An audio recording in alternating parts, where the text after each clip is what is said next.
잠언서 4장 20절부터 23절 말씀을 근거로 해서 내 마음을 지키라. 다 같이 시작. 내 마음을 지키라 라는 제목으로 말씀 증거하겠습니다. 우리의 영원한 우상. 젊은 사람은 몰라도 우리 시대는 다 합니다. 사진 보여주세요. 아, 남진 오빠 아닙니까? 남진 오빠. 저 푸른 초원이에 뭐 얼마나 중학교 때 제가 많이 불렀는지. 그림 같은 집을 짓고 사랑하는 님과 함께 100년 살고 싶네 했다가 오미사모를 만나는 거예요.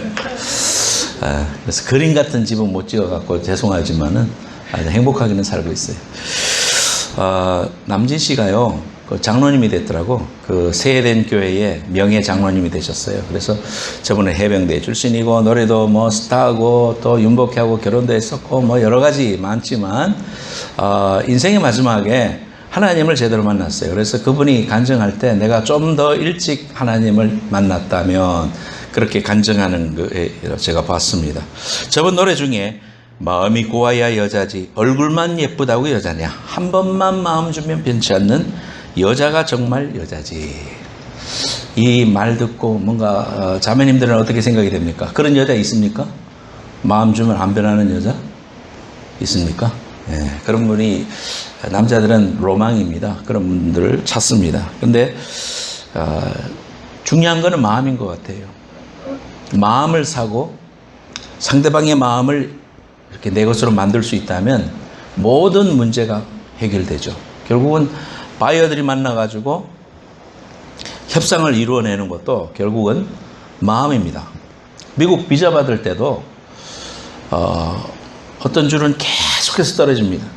그러면은 내가 저 줄에 안 걸려야지, 내 번호가 저기에서 안 불려야지 하는데 꼭 머피의 법칙처럼 거기에 불려가지고 가서 근데 어떤 사람들은 샌프란시스코 가냐? 나 거기서 USC 나왔는데? 그러면서 너 어디 가는데? 그래서 서류는 안 보고 계속 그 이야기만 하다가 잘 갔다 오라 하면서 팡 찍어주는 사람이 있고, 어떤 사람은 꼼꼼히 보면서 결국은 리젝을 넣는 그런 경우를 봅니다. 결국 사람이 하는 일이기 때문에 서류도 뭐 물론 잘 준비해야 되겠지만은 이 마음을 사는 게 중요해요. 결국 부부도 서로 마음이 맞고 생각이 같아야 행복할 수 있어요. 기독교는 이렇게 마음의 종교다 해도 과언이 아닙니다. 우리의 마음, heart라고도 표현했고 또 mind라고도 이야기했고요. 그러니까 생각과 마음 이렇게 이야기할 수 있습니다. 마음이 청결한 자는 복이 있나니 저희가 하나님을 볼 것이다 그랬습니다. 오늘 우리가 이 마음을 어떻게 하면 지킬 수 있을까? 말 한마디에 자빠지고 좋아지고 천당과 지옥을 경험하는 것이 우리 인생이에요. 어떤 사람들은 말 한마디에 상처받고 미국에서 특히 그것 때문에 총을 들고 저 끔찍한 일을 저지르는 경우도 있습니다. 참 이런 부분들에 있어서 우리의 마음을 잘 단속할 수 있다면, 저와 여러분들이 이 마음을 잘 단속할 수 있다면 얼마나 좋겠습니까? 그래서 오늘 말씀을 통해서 그걸 보려고 그러는 겁니다. 마음이 중요합니다. 돈이나 환경도 중요하기는 하지만은 마음의 평강이 절대적으로 중요합니다. 저와 여러분들이 신앙생활을 하면서 마음의 평강이 있어야 돼요. 오늘도 하루를 지내면서 마음의 기쁨이 있어야 됩니다. 한번 봐봐요. 옆에 사람한테 얼굴에 기쁨이 있는지. 평강이 있어요? 평강이 있는 것 같습니까? 평강이 있어요. 예수님 때문에 평강이 있어요. 그래서 우리가 오늘도 하나님 앞에 나왔잖아요. 참 우리의 마음의 평강을 잊어버리면은요, 하는 일도 안 됩니다. 마음의 평정함을 잃어버리면은 그 페널티 킥을 못 넣어요.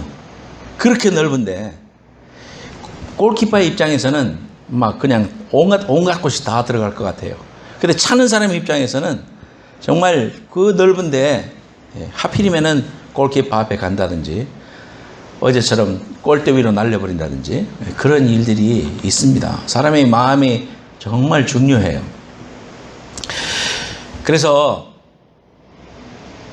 클레멘 스톤이라는 사람은 이런 이야기를 했습니다. 마음이 바뀌면 행동이 바뀌고, 행동이 바뀌면 습관이 바뀌고, 습관이 바뀌면 인격이 바뀌고, 인격이 바뀌면 운명이 바뀐다.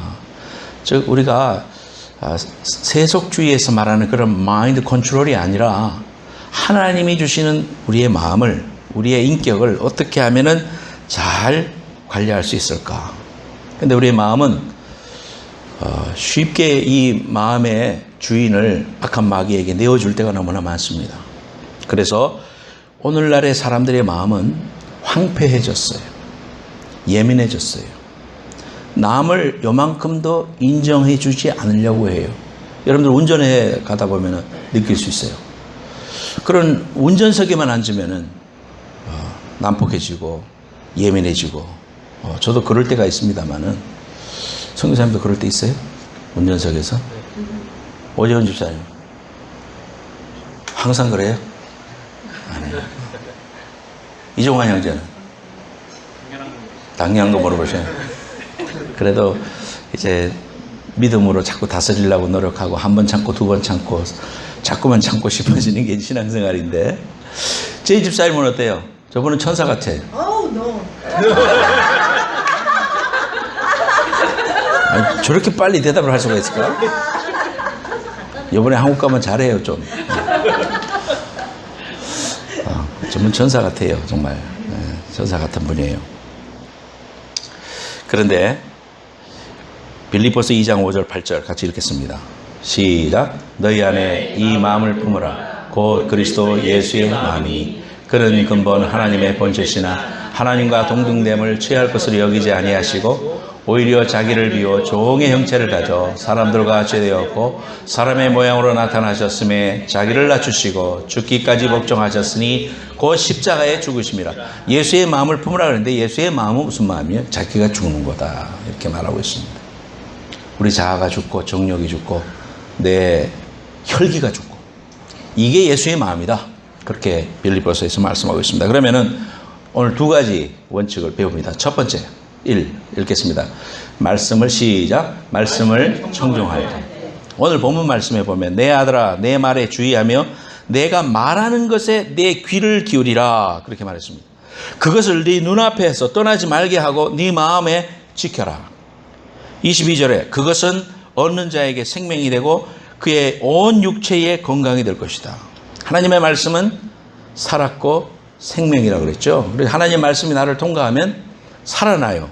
그리고 액티브해져요. 그래서 나에게 할 수 없는 힘이 생겨나요. 그게 말씀의 능력이에요, 여러분. 이 말씀을 우리가 내 눈앞에 두고 옆에 두고 미간에 두고 팔찌로 삼고, 그 이스라엘 백성들 그렇게 실제로 했다 이 말이에요. 여러분들이 일주일 동안 살아가면서 하나님의 말씀을 가까이 하려고 발버둥 쳐야 돼요. 우리의 육신은 하나님 말씀을 가까이 하려고 하는 마음이 없어요.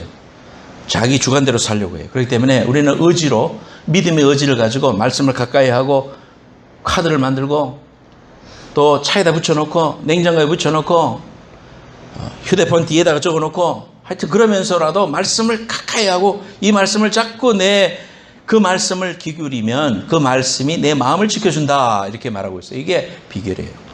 그래서 우리가 이 말씀을 사모하고 뭐라고 했어요? 외우라 그랬죠. 외워야 됩니다. 그러면 하나님께서 은혜를 주시는데, 베드로전서 1장 13절 말씀, 다음 슬라이드 보면 13절 읽겠습니다. 시작. 그러므로 너희 마음의 허리를 동이고 근신하여 예수 그리스도께서 나타나실 때에 너희에게 가져다 주실 은혜를 온전히 바랄지어다. 이사하고 할 때 허리에다가 이렇게 밴드 같은 거 묶잖아요. 그러면 허리에 힘을 받는단 말이에요. 허리를 다치지도 않게 하고 또 무거운 걸 들 수가 있어요. 그런 것처럼 마음의 허리를 동여라. 마음에 있는 허리를 동이는 건 무슨 말이냐? 쭉 내려가서 23절에 답이 있어요. 시작. 너희가 거듭난 것은 썩어질 씨로 된 것이 아니요 썩지 아니할 씨로 된 것이니 살아있고 항상 있는 하나님의 말씀으로 되었다. 그러니까 말씀으로 허리를 동인다는 것은 그 말씀으로 나를 허리를 동이는 것을 의미하는 거죠. 그래서 우리가 살아가면서 제일 먼저 생각이 들어오는 그 순간이 그게 마음이에요. 영적인 전쟁터입니다. 항상 싸움이 일어나는 현장은 우리의 마음에서 일어나요. 야, 이걸 먹을 것인가 말 것인가 싸움이 일어나죠. 또 이 말을 할 것인가 안 할 것인가 싸움이 일어납니다. 남편이 휙 던지는 말이 마음에 상처가 됐어요. 그러니까 마음에 상처가 되니까 그 뱉고 싶어요. 거기에 대해서 반격해주고 싶어요. 이러한 이제 임팩트가 올 때 우리의 반응, 이런 것들이 굉장히 중요한데, 그게 그 싸움이 하지 말자. 싸움, 이거 말해봐야 싸움밖에 안 된다. 뭐 이런 생각이 들고, 또 하나는 내가 이런 태도를 오늘날 꺾지 않으면 남편 기가 살아서 이거 앞으로 더 문제가 된다. 이런 생각들이 우리 속에서 무수한 생각들이 막 용수섬 칩니다. 요동칩니다. 그러다가 내가 선택한 곳에 선택을 하는 것이 악한 마귀가 원하는 대로 말을 딱 뱉는 순간 싸움이 되고 상처가 생기고 또 아무것도 아닌 걸로 시작했는데 산이 못 사는 데까지도 갈 수 있고요. 이런 일들 여러분 다 경험해 보죠. 그래서 우리의 이 전쟁터와 같은 이러한 영적인 전쟁터, 이러한 것들을 우리가 어떻게 하면은 이길까? 마귀가 주는 생각에 동의하면 나쁜 결과가 옵니다. 그러나 하나님의 생각에 동의하면 오늘 말씀에 생명이라고 그랬습니다. 거기에는 살아나는 역사가 있다고 그랬습니다. 누가복음에 보면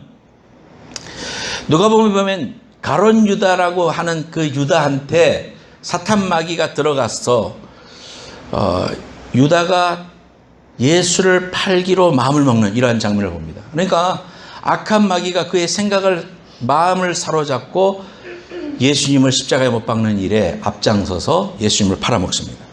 또 요한복음 13장 2절 같이 읽습니다. 요한복음 13 까만 글씨 시작. 마귀가 벌써 시몬의 아들 가룟 유다의 마음에 예수를 팔려는 생각을 넣었다. 그러니까 생각 속에 들어와요. 마음 속에 쑥 들어오는 거예요. 또 이건 다른 시인입니다만은 사도행전 5장 3절에 보면 베드로가 가로되 아나니아야 어찌하여 사탄이 네 마음에 가득하여 네가 성령을 속이고 땅값 얼마를 감추었느냐. 이 베드로 앞에 집 한 돈이라고 가져와서 내가 그 성도들과 더불어서 이제 초대교회의 그 원래의 정신대로 내 모든 것을 내어놨습니다라고 했어요. 그때에 이게 다냐 했을 때 답니다라고 했을 때 즉각적으로 심장이 멈추고 죽어버렸습니다. 그때 베드로가 했는 말이 뭐냐면 사단이 네 마음에 가득하여 네가 성령을 속였다. 그렇게 이야기했습니다. 그러니까 세상의 관심으로 보면 집을 70만 불에 팔아가지고 자기가 이제 뒤에 수속하고 나머지 이제 살아갈 거 10만 불 떼고 60만 불 갖고 왔는데 죽었거든요. 그러면은 이게 돈이 모자라서 하나님을 죽였냐? 우리가 이렇게 해석할 수 있지만 여기에서 말하고 있는 것은 성령을 속이는 죄, 정직하지 못한 죄, 이러한 부분에 대해서 이야기하고 있는 거예요. 하나님의 종이 물어봤을 때 정직하게 하나님을 그대로 이야기했으면은 아무런 문제가 없어요. 그러나 성령을 속이려고 했고 자기를 속이려고 했어요. 이러한 부분들이 결국 어디서부터 시작됐어요? 생각 속에서. 합리적이죠. 이렇게 하고 저렇게 해도 이게 전부 답니다라고 말할 수 있지만 하나님은 우리의 속을 깨뜨려 보시는 하나님이시거든요. 그러니까 우리가 이 생각의 마음의 이 장에서부터 처음부터 들어오지 못하도록 해야지 들어와서 바꾸려고 그러면 힘든 거예요. 우리가 이러한 전쟁터에서 꼭 필요해요. 많은 케이스들이 있는데요. 그 한국적인 상황에서 오빠가 중요해요. 오빠가 성공하고 서울대에 가야 동생들도 잘 될 수 있으니까 오빠만 사랑해 주는 거예요. 맛있는 것도 오빠만 주고 여동생은 사람도 아니야. 그렇게 취급을 받아요. 그러니까 이 여동생의 마음은 계속해서 그런 아픔을 겪고 그랬어요. 그래서 이제 그런 상처 때문에 결국은 오빠와 여동생이 커서도 그런 상처 때문에 괴로워하고 그 상처 때문에 마음이 열등감이 생기고 오빠를 증오하고 엄마를 증오하고 이러다 보니까 마귀의 밥이 돼서 사탄이 그의 생각을 포지션해서 모든 일을 해내가지를 못하는 그런 사람들은 결혼 생활도 실패할 가능성이 많고 또 사람들과도 원수가 질 가능성이 많고 또 일을 정직하게 할 수가 없어요. 왜? 열심히 해도 열등감이 생기기 때문에 자신감이 없어서 항상 보스한테 지적받게 돼요. 그리고 보스가 그냥 의례적으로 한 말도 예민한 사람이 돼서 튀기게 되고 뛰쳐나오게 되고 참 이런 아픔이 있는데 이런 이제 부분들을 많이 상담했던 하와이 열방대학의 크리스티 김이라는 사람은 이러한 그 케이스들을 많이 연구하면서 결국 이러한 것들이 우리의 생각 속에 들어와서 예수를 팔 생각을 넣은 것처럼 자기의 머릿속에 악한 마귀가 내 마음에 있는 거절감, 슬픔, 한, 질투, 미움, 분노, 수치, 자기 한탄, 두려움, 과거를 한탄, 초조함, 불안, 의심, 열등감, 염려, 근심, 짜증, 증오, 피해의식, 안절부절, 이러한 것들을 악한 마귀는 타고 들어온다. 통로가 있는 거예요. 그 통로를 통해서 들어오는 거예요. 그래서 우리가 예수 믿으면 이러한 부분들을 예수의 보혈로 깨끗이 씻어버리고 또 그에게 상처를 줬던 어머니를 용서하고 그리스도의 사랑으로 덮을 때 십자가에서 완전히 해결된다고 그랬어요. 이러한 것들을 없이 예수님을 믿으면은 우리가 하나님을 믿고 믿음으로 고백해도 마음속에서 어머니란 말만 나오면은 피가 거꾸로 솟는 거예요. 어머니 같은 예수님 그러면은 이해가 안 되는 거예요. 세상에 그런 엄마는 죽이고 싶도록 미운 거예요. 그러니까 이 문제가 해결이 안 돼요. 예수의 보혈로 해결해야 돼요. 성경에 보면은 엘리야 얼마나 위대한 사람입니까? 엘리야. 근데 이 엘리야도 능력 대결의 현장에서 갈멜산에서 쌓은 번제물을 불로서 태워버린 여호와여, 불이 내려오고 막 850대 1로 싸웠는데 이기고 능력 대결이 눈 현장에서 일어나고 데리고 가서 전부 계곡에 가서 목쳐 죽이고 850명을 진멸하는, 얼마나 신납니까? 능력 대결 눈앞에서 그런 일이 일어나니까 감격이 되겠죠. 그랬는데도 불구하고 하늘에서는 비가 내리고 막 하나님의 말씀대로 막 역사가 그대로 일어났어요. 그런데 그 일이 끝나고 난 다음에 이세벨이가 아하방이 가서 이야기합니다. 마누라한테, 이세벨 이런 일이 있었어. 그래서 엘리야가 이런 일들을 행했어. 그러니까 이세벨이는 우상을 섬겼던 왕비였잖아요. 그러니까 사신을 보내가지고 엘리야한테 말합니다. 직접 말한 것도 아니야. 사신을 보내서 이야기합니다. 야, 오늘 너도 내일 이맘때에 그런 그들처럼 되리라, 이 말을 해요. 19장 열왕기상 19장에 보면 그 이야기 나와요. 너도 내일 이맘때쯤 그들처럼 되리라. 이 말 한마디 듣고는요, 지금까지 하나님의 능력을 체험하고 하나님의 역사를 행했던, 직접 했던 그 사람이 큰 좌절을 하게 됩니다. 실망을 하고 도망칩니다. 도망쳐가지고 그리 시내가 가서 너무너무 어려운 그런 삶을 살고, 지금 우리로 말하자면 디프레션에 빠져요. 아무것도 못하는 사람이 돼버려요. 그래서 어떻게 예수 믿는 사람이, 어떻게 집사님이, 어떻게 장로님이, 어떻게 목사님이 디프레션에 빠지냐, 성령 충만하지 못하게, 그런 생각을 우리가 할 수 있는데 이런 건 누구에게나 올 수 있다. 그래서 어디서부터 우리가 막아야 되느냐, 생각의 단계부터 못 들어오게 막아야 된다. 이것이 우리가 말씀의 능력을 도리어 붙잡을 때 주인이 바뀌는 거예요. 항상 우리의 마음은 하나만 섬겨야 돼요. 두 가지를 다 섬길 수는 없어요. 하나만 결정하는 거예요. 내가 여전히 악한 마귀의 종이 돼서 그 말에 자꾸 귀 기울이고 거기에 음성 들이고 있으면 하나님의 영이 나를 포지션할 수가 없는 거예요. 예수의 이름으로 결박하고 뿌리치고 때로는 선언하고 때로는 축사하고, 나사렛 예수 이름으로 명하노니 나에게 슬픔을 주고 디프레션을 주는 악한 마귀는 내 생각에서 떠나갈지어다. 이렇게 축사하고 선언하고 예수의 보혈로 승리하는 이러한 과정을 통해서 마음의 현장으로부터 떠나가게 하고, 그때 하나님의 성령이 우리를 수종합니다. 예수님도 십자가에서 겟세마네에서 시험 당할 때 이에 마귀는 떠나가고 하나님의 천사들이 수종드니라, 이런 말씀이 나오거든요. 그러니까 우리가 이러한 마음의 전쟁터에서 하나님의 귀한 말씀으로 우리를 붙잡게 하고 또 선언하고 하나님의 말씀의 능력을 이용해서 우리의 마음의 현장에서 떠나가게 할 때, 그것은 내 생각을 타고 들어오지 못하게 하고 행동으로 타고 들어오지 못하게 하고 결국 우리는 예수님의 귀한 은혜로 승리하게 된다. 이것이 오늘 말씀의 핵심이에요. 제가 새벽 기도 오면서 지난주에 CD를 들었어요. 한 10분 걸려요. 근데 설교 CD를 듣는데 내 설교죠. 알파와 오메가라는 설교가 나오더라고. 한 사람이 자기의 신발에 열쇠를 놓고 잔다. 아침에 일어날 때마다, 신발을 신을 때마다 선언하면서 모든 문제를 여는 열쇠는 예수님이다. 그것을 고백하고 고백할 때 믿음이 생겼다고 이야기하는데, 제가 한 설교지만 제가 들을 때 은혜가 생기고 믿음이 생기고 용기가 생기고, 그렇다, 예수 그리스도의 귀하신 용기와 힘이 내 속에 충만해요. 그래서 설교할 때도 그렇게 담대하게 내가 쉐어했습니다. 여러분, 그래서 우리는 이 예배의 자리가 꼭 필요해요. 말씀을 듣는 현장이 꼭 필요한 거예요. 아무리 어렵고 힘들어도 예수가 열쇠고 예수님이 나의 모든 것이라는 것을 믿음을 갖다 주는 것은 말씀이에요. 넘어져 있고 좌절해 있던 인생을 생각을 바꿔주는 것. 마음속에 하나님의 귀한 영이 나로 하여금 움직여서 하나님의 은혜의 자리로 나가게 하는 것은 말씀이더라 이 말이에요. 그러므로 여러분 마음속에 그 말씀이 정말 내가 사는 길이고 내가 현장 속에서 내가 승리하는 길이다라는 거 꼭 믿고 말씀을 의지하고 그 말씀이 내게 통과되는 귀한 역사를 날마다 체험하는 귀한 심령 되기를 축원합니다. 그러려면 습관처럼 말씀을 자꾸 붙잡아야 돼요.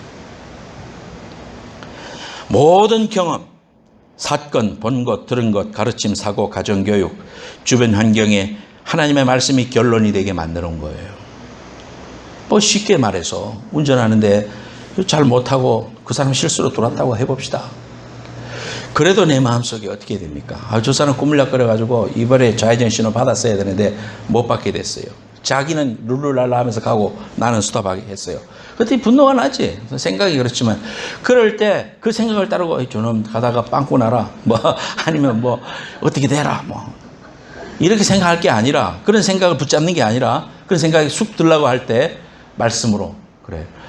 하나님께서 나에게 모든 일이 합력하여 선이 되게 하시는데 지금 내가 못 갔지만은 이 신호에 못 갔지만은 그런 하나님이 사고를 면케 해주시고 또 이 일을 통해서 내가 또 빨리 갈 수도 있고 또 이렇게 믿음으로 생각하고 범사에 감사하라 이는 그리스도 예수에서 늘 하는 하나님의 뜻이니라 할렐루야 감사합니다 하나님 가도 감사해요 못 가도 감사하고 하나님께 감사합니다 이렇게 믿음의 생각으로 바꾸라 이 말이에요. 생각의 단계에서 내 마음의 단계에서 그렇게 마음을 믿음으로 결론을 내라 이 말이에요. 항상 모든 일을 그렇게 결론을 내라 이 말이에요.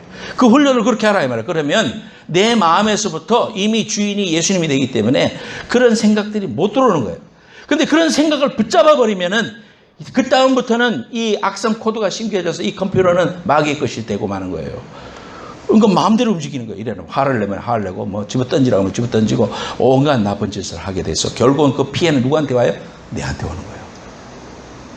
이런 어리석은 일을 우리 하지 말자고요. 그래서 생각 속에서부터 벌써 승리하자. 우리에게 절망이 다가오고 감당할 수 없는 고통과 괴로움의 순간이 온다 할지라도 주님 바라보고 주님의 귀하신 은혜를 붙잡고 내 마음을 굳건히 지키는 건 내가 해야 돼. 뭘로? 말씀으로.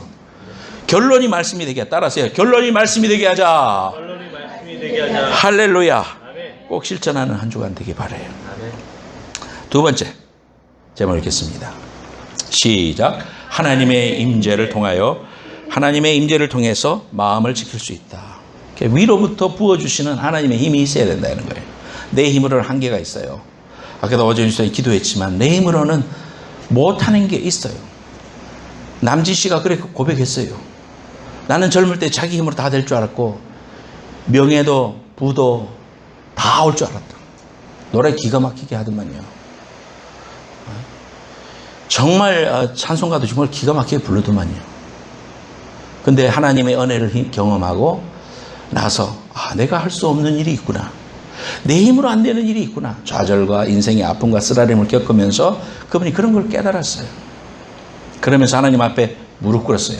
그러니까 하나님이 높여주셔요. 그래서 간증하게 하고 부족하지만은 명예 장로가 돼가지고 하나님의 영광을 드러내는 일에 쓰임을 받는 거예요. 그러니까 마음이 평안하죠. 즐거움이 있죠.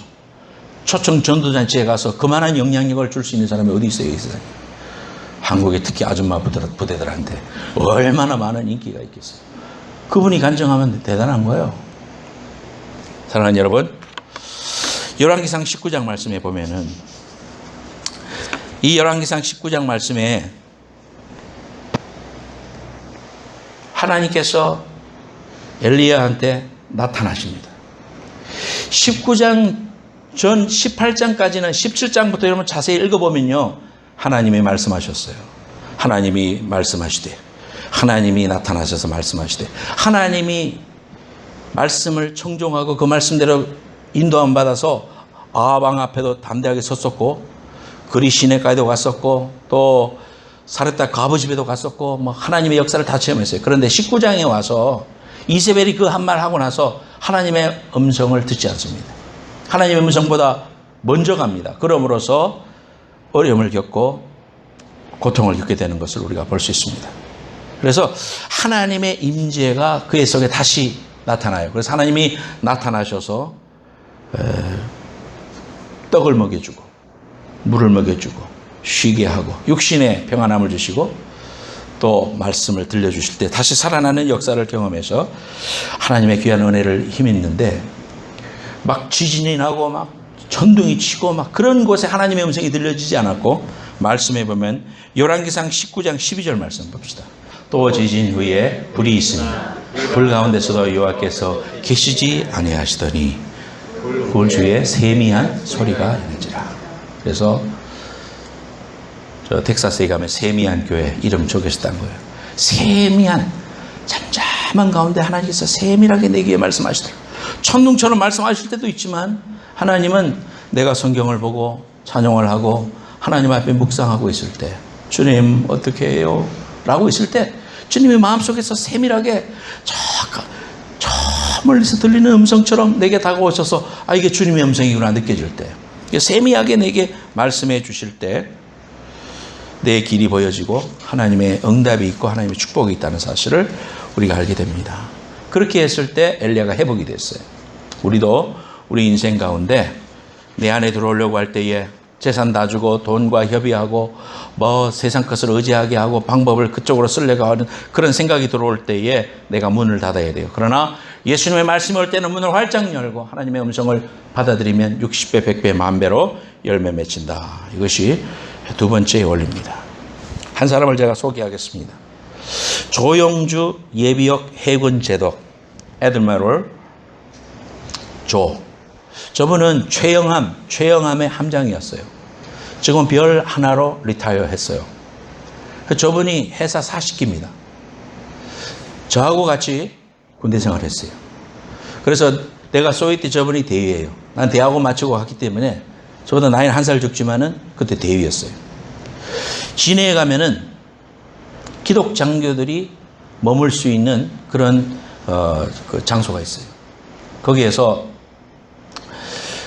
저도 소위 때 거기서 한 몇 개월 동안 훈련받으면서 초급반 교육받으면서 있을 때 그때 조영주 대위였습니다. 저하고도 교제도 하고 믿음이 좋았어요.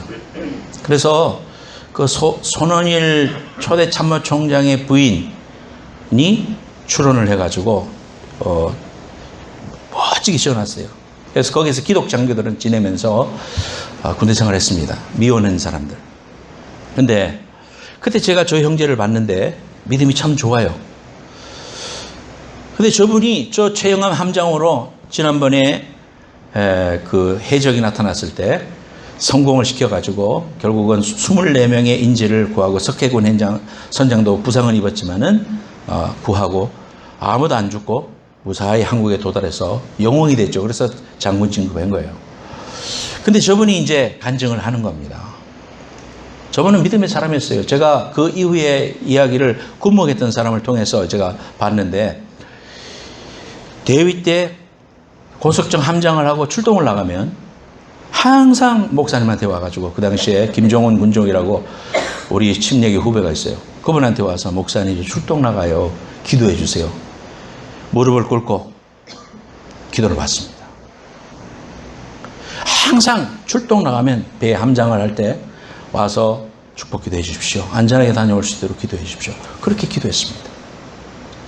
수많은 그 해군에 있던 그 많은 그 제독들도 장군들도 참모총장 했던 김홍렬 제독이라고 제가 여러 번 간증했죠.